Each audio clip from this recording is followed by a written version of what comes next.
on termine avec un mot sur ArcelorMittal. Voilà, alors ArcelorMittal, c'est pas du tout la même histoire puisque Arcelor, elle, a publié un chiffre d'affaires, une perte trimestrielle. C'est les trimestres se suivent et se ressemblent pour ArcelorMittal puisque on est sur la 5e perte trimestrielle consécutive. Et en revanche, du côté des bonnes nouvelles, c'est que cette perte a été divisée par 2 par rapport au deuxième trimestre. Donc on est sur 261 millions de pertes contre 559 au deuxième trimestre. Le chiffre d'affaires est ressorti également en baisse. Le chiffre d'affaires en baisse à 13,3 milliards de dollars.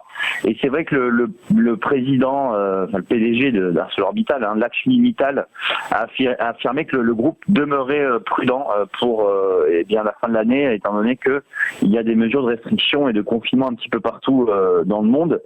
Et par conséquent, alors en bourse, on a tout de même un groupe qui arrive à sortir un petit peu la tête de l'eau.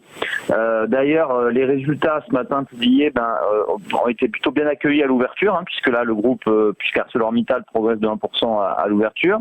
On fait d'ailleurs un nouveau plus haut depuis la mi-mars. Donc on voit que le titre essaie de se rattraper, de rattraper la forte baisse qui a eu lieu bien pendant le krach boursier de février-mars. Mais on reste tout de même sur une performance largement négative depuis le début de l'année pour ArcelorMittal qui perd plus de 25% à la bourse de Paris.